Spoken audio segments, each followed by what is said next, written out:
What do all these very average-looking men have in common?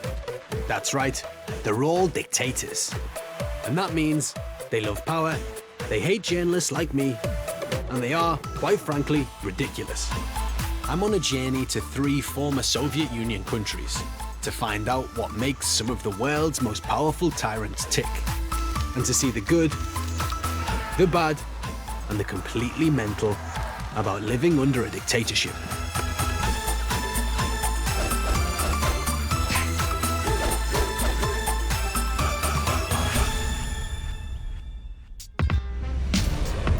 This time, Belarus.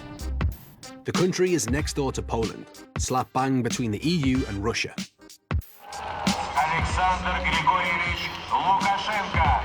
It's been ruled since 1994 by President Alexander Lukashenko. So, what does it take to be a Belarusian dictator? Well, you've got to look the part.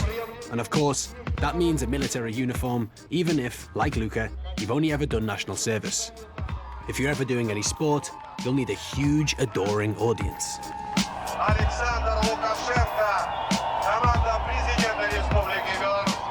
And showing that your goons aren't scared of hurting people is essential.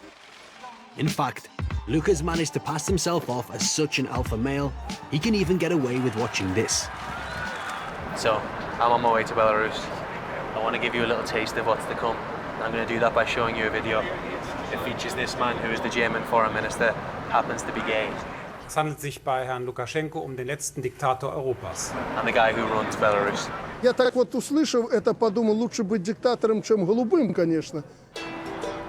And there you have it. The key rule of dictatorship Belarusian style. Don't be gay. It's going to be a fun trip.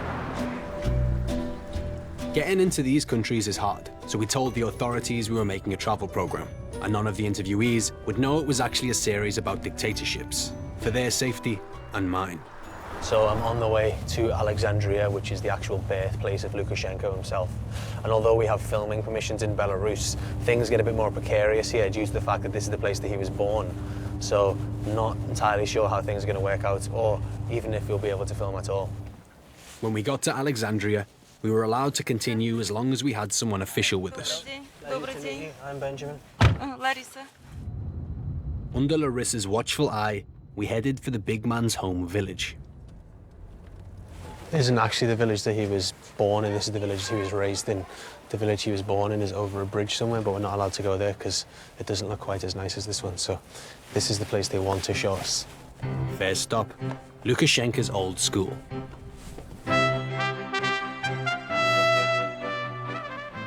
И вот, например, экспозиция «Есть детство, родная для сердца земля». Вот она представлена президенту нашей страны Александру Григорьевичу Лукашенко. И мать Александра Григорьевича. Ah, so sweet. A nice family lad. Nothing to suggest he likes locking up his opponents. Are people very proud who live here because this is the home of Lukashenko? Ну, конечно, для деревни, в которой мы проживаем, конечно, это большая честь для нас, что родился президент страны. Мы вот так и говорим детям, чтобы все равнялись на нашего президента, а для этого нужно учиться, учиться и еще раз учиться.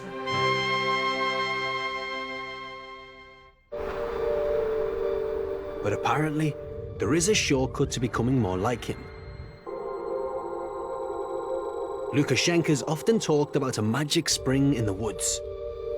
I read somewhere that he believes that the fact that he drank from the spring is the reason that he then became the man he is today and even president. Is that true?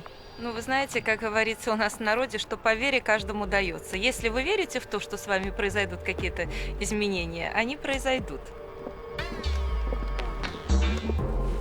So here's some locals actually drinking some of the sacred water right now. Supposedly, people come from across the country just to drink from the spring that Lukashenko drank from. I'm just wondering why you drink this water. Вода, хорошая вода, чистая, придает здоровье. But to really tap into the essence of tough guy Lukashenko, to get the full benefit of the spring of eternal manliness, I'd heard you have to bathe in it. Dun, dun, dun, dun. It looks like the pit of death. Oh my goodness gracious me. It's actually -2 degrees Celsius. Why am I doing this? Why am I doing this? All right, just remind yourself, Belarusian men do it. They're big and strong. I want to be big and strong too. All right, sometimes people exaggerate for television. This is not one of those times. This is absolutely fucking freezing. All right, here we go.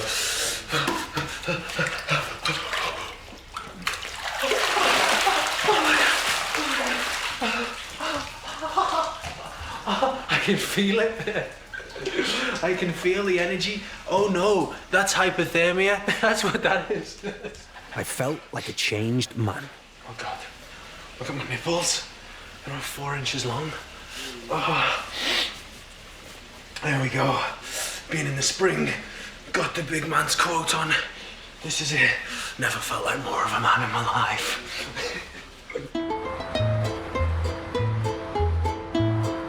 I headed to the home of Lukashenko's power, Belarus's capital city, Minsk.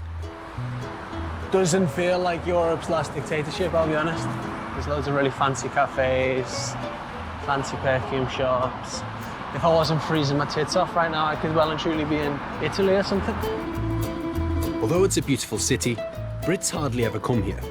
Most of us only hear about Belarus once a year. Soleil, soleil, where the sun is always shining on ya. Hello Europe means calling.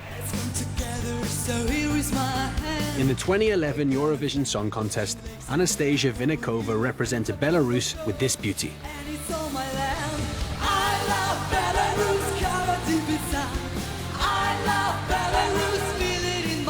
And guess what? I get to meet her. Anything I've ever heard of Belarus, it always seems to be like a kind of scary place that no one ever goes to.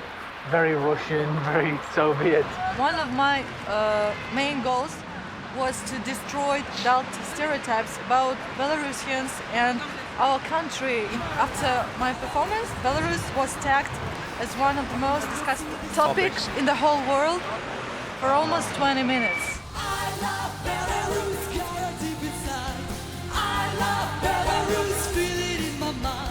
I mean, some people in the West would think that you didn't have as much freedom here, you didn't have as much free speech. Is that true? We are not so different from Europe. We have the right to vote, we have our constitution. Do you think most people like the system here? Yes, quite a stable country without no protesting. It's true that there isn't much protesting here, but maybe that's not surprising, because of what can happen if you do step out of line. The secret police are famous for beating up protesters, harassing journalists, and locking up opposition politicians. This building behind me here is the Secret Service of Belarus. You have to be a bit careful about filming it, as we're not really meant to. It's called the KGB, which, as you probably know, was the name of the Soviet Union's Secret Service, which was infamous for being just ruthless in its search for information, killed people, basically snooped on the entire population. No other former Soviet Union country still uses the name KGB, apart from Belarus. I don't want to look at it, because I get in trouble. Despite his firm grip on power, Lukashenko still doesn't take any chances. He rigs his elections, and he doesn't really seem to care if the world knows about it. В этом тоже есть определенный выигрыш. Да последний. Вы представляете, последний. Вот не приехали бы вы сюда, где бы еще в своей жизни его встретили и поговорили? Since taking power, Lukashenko has rewritten the constitution so that he's pretty much free to make any law he wants. And he can more or less live out any fantasy he likes.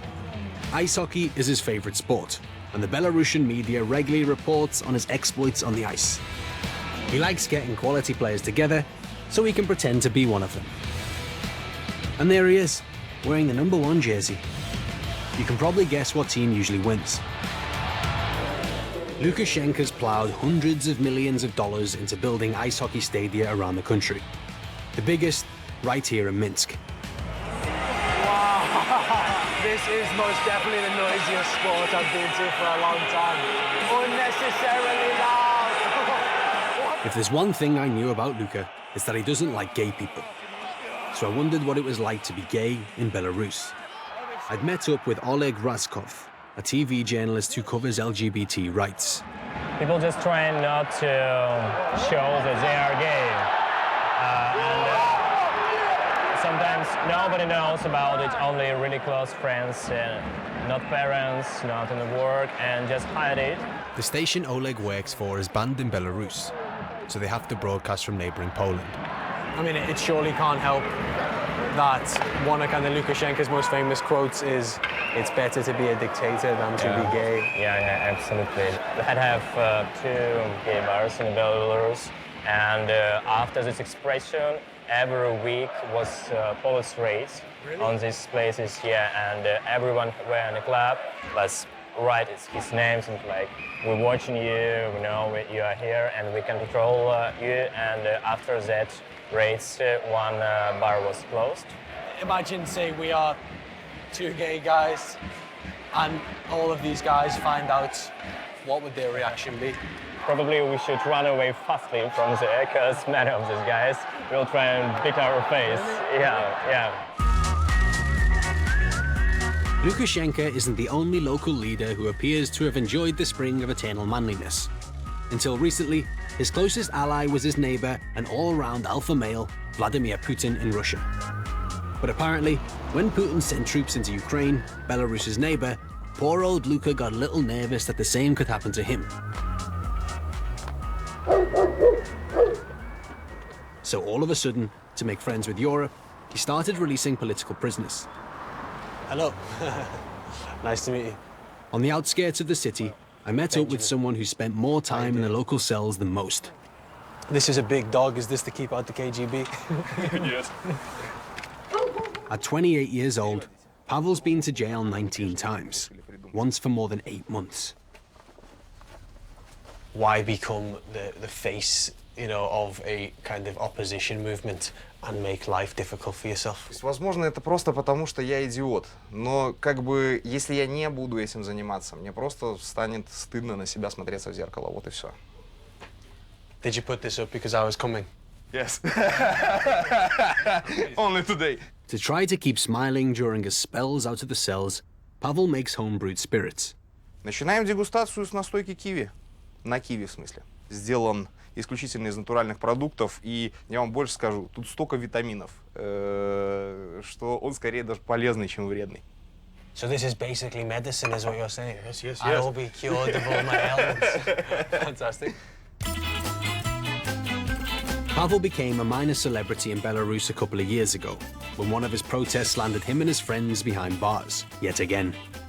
Мы взяли много мягких игрушек и плакаты со смешными протестными лозунгами.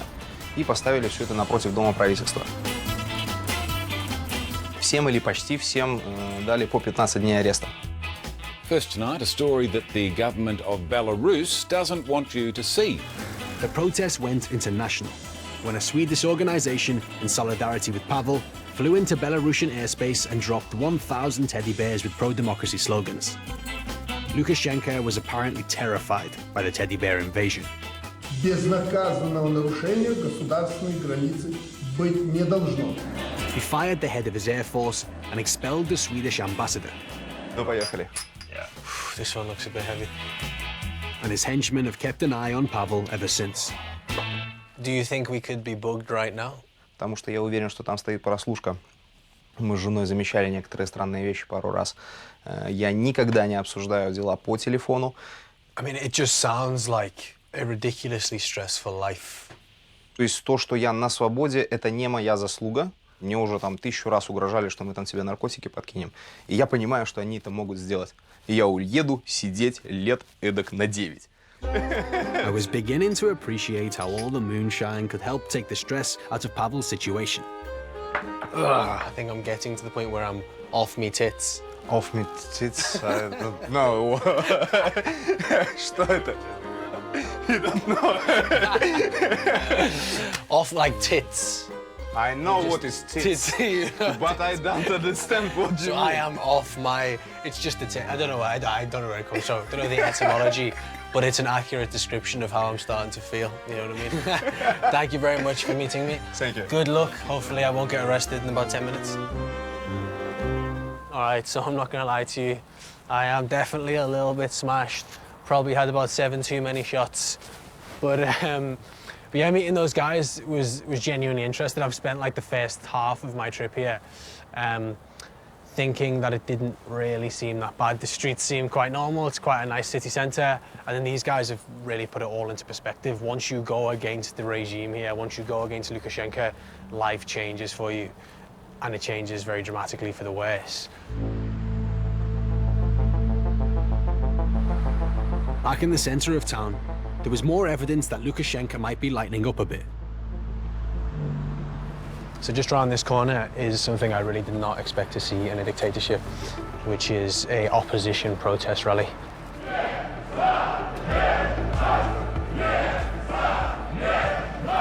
This is the anniversary of a referendum that Lukashenko held 20 years ago to this day, which essentially allowed him to stay in power forever. So this is what they see as the moment that he became a dictator in this country. Lukashenko! Dictatura! The man everyone had come to see was Nikolai Statkevich. He was released from prison a few months ago. He spent 4 years in jail for daring to stand against Lukashenko in the last presidential elections. Yes, yeah, it's being live streamed everywhere. I was beginning to feel a bit more positive about the state of Belarusian democracy. You would not expect this to be even allowed to happen. But then I looked a little closer. Instead of filming the speaker, a lot of the camera crews seemed to be filming the protesters. The KGB come with cameras to basically get the protesters' faces on camera and also just to intimidate people. And I think this guy behind me is doing that thing. So I'm gonna see what he's doing. Excuse me, what's happening here? Are you filming for the media? No comment. No comment. He's filming for KGB. Excuse me, can I just ask you a quick question? Are you filming us for the media or KGB? What are you filming me for right now? There's another guy to the left, right, your left. It is a bit weird and intimidating, I can imagine, especially if you live here. Some random dude won't talk to you, sticks a camera in your face, wondering what's going on. Is it possible to get an answer? This is kind of awkward. So the protest is pretty much over. The only people who remain are me and about 12 people from the KGB. I'm not gonna lie to you, I was slightly pooing my pants. And that was quite a small protest, but I can kind of understand why you wouldn't want to go to one, mainly due to the fact that there is a reasonable chance that afterwards you'll end up in jail for 2 weeks, or quite simply just have the shit kicked out of you by the KGB. My time in Belarus showed that Lukashenko is still a brutal authoritarian ruler. But there are at least some signs of hope. On the one hand, it's obviously not a blossoming democracy. But on the other, it is going through a change. It's going through this period of liberalization, which, as you've seen, means people can protest. They can speak out a bit more. They're going to jail less. But the question is whether that's like an actual concrete change, or whether things are going to keep getting better and people will keep getting freer, or whether at some point everything will just go back to the way it always has been. And I just don't know the answer to that.